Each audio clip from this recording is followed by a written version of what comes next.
Good morning, everyone. Dr. Vicky here, speaking to you from the Caesar Transformation Healing Center. Today is July 25th. It's a Thursday, and the moon, as we stand here this morning early, is in Pisces. It's a perfect Pisces morning because we started with fog. That mystical, magical Pisces moon. What a Pisces moon we've had, huh? Talk about dreaming the dream and the idealized vision. Woo! Boy, that was a well-needed dose of hope and new energy, right? All right, let's talk about the astrology, and then I want to briefly talk about Joe Biden's speech last night, if this doesn't go too long. If it does, I might make a separate video on that. So we have the moon in Pisces until 10:53 in the morning here, when it moves into Aries. There's always a shift naturally when planets move, when the moon moves from one sign to another, but it's pretty, you know, it goes from dreaming the dream to hitting the ground running. And so that Aries moon is going to further the sort of sense of moving forward. We have the moon in Pisces before it exits Pisces, moving into Aries, making that conjunction to its ruling planet. Pisces ruling planet Neptune. That happens at 10:30. Then for about 20 minutes, we have a void of course moon, meaning that the moon is not making any major aspects, before it changes signs into Aries. But that void of course is only 20 minutes, so it's not a big deal. Sometimes void of course moons can last a whole day, and you feel disconnected in a way from the world in a way. But that's not what's happening, so I'm not going to get into that. And then, of course, it moves into Aries. When it does, it makes an immediate sextile to Pluto, because Pluto is now at the first degree of Aquarius. And as I've said over and over again, anytime a planet changes signs, it generally is making aspects to first Neptune, which is at the last degree of Pisces, and then Pluto, which is at the first degree of Aquarius. So it's almost as if every sign change is tested in one way or another, some easier than others. Test our compassion, and then test our relationship to power, right? Pluto, compassion, Neptune. Mercury, the planet of the mind, makes us in conjunct to Neptune. That means Mercury is at the end of a sign, right? It's at the end of Leo. You're like, what, did it just go into Leo? Don't worry, it'll be back. Be back into Leo. I'll talk about that. But Mercury moving pretty fast right now, but is going to start to slow down, because we have a Mercury retrograde coming at the beginning of August 5th. To be exact, Mercury goes retrograde at 5 degrees I'm getting eaten alive by mosquitoes here. Hold on a second. I've put my coffee down. I don't want to try to smack the mosquito with the coffee in my hand. You'll see. It won't be pretty. Let's just put it that way. All right. Back to back. Oh, hi, Charlie. Charlie's following us. Oh, God, mosquitoes. Somebody asked, do you get mosquitoes? Yes, especially this time of year. And it's kind of foggy and misty, and it's mosquito weather right now. Okay. So Mercury makes an inconjunct to Neptune. That means what? It means that Mercury is moving into a new sign. Mercury moves into Virgo. Let's see, when does that happen? Did I write the time down? 6:42 p.m. today. and it's in Virgo.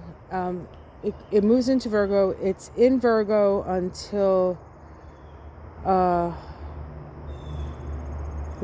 it goes into Virgo. It goes retrograde. It actually retrogrades back into Leo in August, but does come back to Virgo from September 9th to September 26th. So September, Mercury, September is a Virgo month, right? Mercury will be in Virgo moving forward.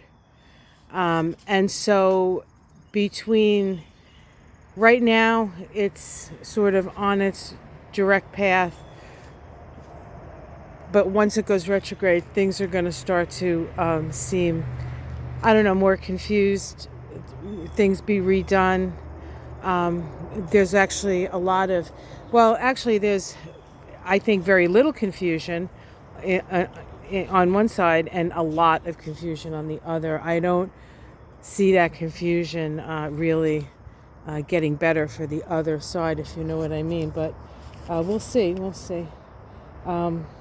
And then at the end of the day, we have a lovely sextile between the Sun and Mars. Sextiles open the lines of communication.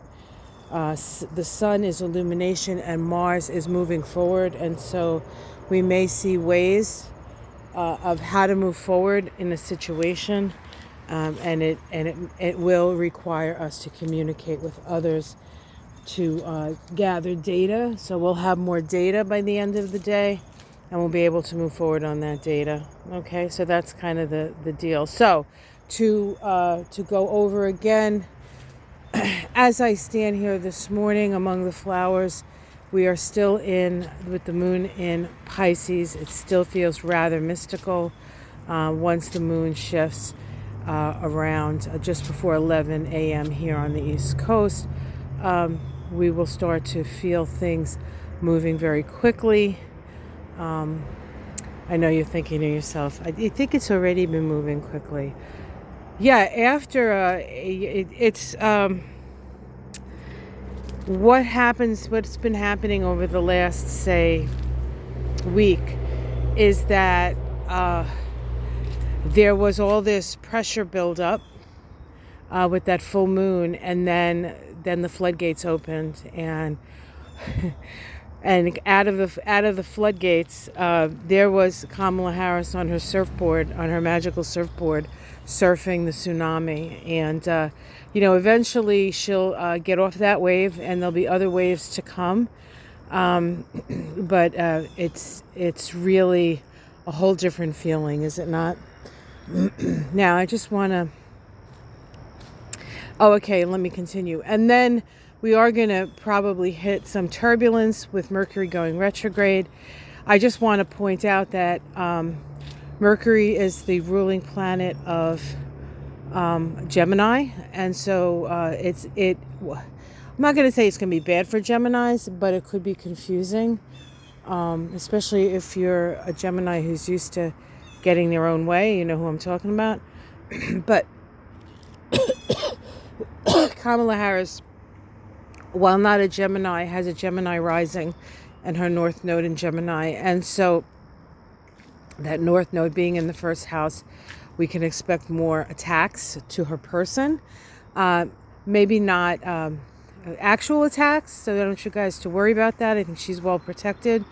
But verbal attacks about who she is, and mostly who she is, because that North Node and the rising sign in Gemini, is the rising sign. It's the first house, so that's a consideration. She also has Venus in a Mercury ruled sign, so I think that's going to be what they do. They're going to just do their best to attack her for just for who she is, just for breathing, for having ovaries and beautiful honey-colored skin, actually, right? Jesus, wouldn't we all love that?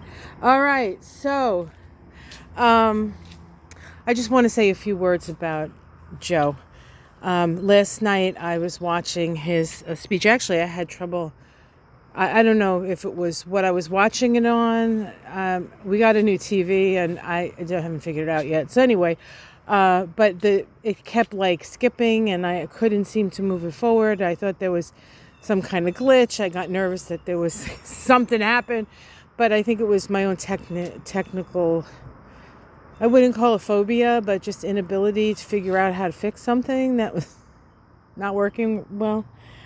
So I watched something else, and then I went back onto my phone and watched it on YouTube. And I have to say, guys, I was in tears, weeping and crying, and not because,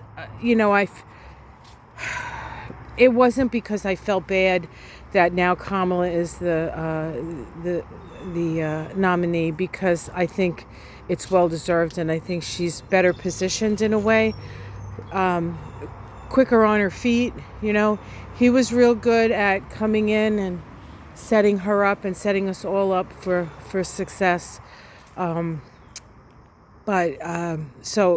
I think we're in good hands in that respect. So it wasn't like that, but it was to see, how do I want to say this? I've never considered myself a patriotic person. I'm not a flag waver. In fact, this is the only flag, well, I do have an American flag that my father was a veteran, so I got that at his funeral, but that's the only flag that we have, that we just hang out, and so I've never been all that patriotic, flag waving, I think a flag is not a sacred thing. I think what's behind the flag is sacred, right? But I realized with his speech just how in my bones the whole idea of America and freedom to be who you are. And, that hasn't always been the case here. And even for myself, at 63, born in the beginning of the 60s, 1961, it's a whole different place. And a lot of that has been won through our persistence and our belief in America, the idea of America and the idea of democracy. But it does require us to work toward a more perfect union. And it was very inspiring, and I was a total mess. And of course, his energy makes me think of my dad and how safe I felt when my dad was on the planet. I think Joe Biden is going to be one of those people that, in retrospect, will be like, what the hell was wrong with us?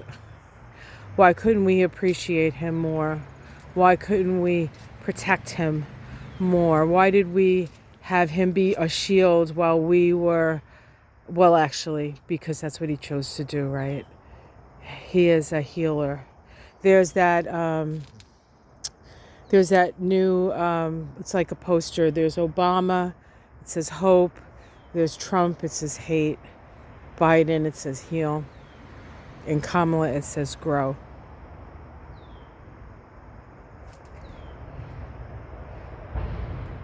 Thank you, Joe. All right, that's the story, Morning Glories. Beautiful day. Yeah, that's just a computer wire, because I don't get very good reception down in my office, and I want to start doing more stuff in my office. Because in part, because I think it's good if I have this behind me. Hold on. Let's see if, I don't know if it's a mess in here. Oh, it's not too bad. I don't know if you can see that green wall. Spring green, baby. That's the color. That's the color of the future. The color of growth. The color of Kamala. And it's been on my wall since 2009. So I'm all in, guys. All right. Take care of yourselves. Have a wonderful day. And I'll see you in the morning.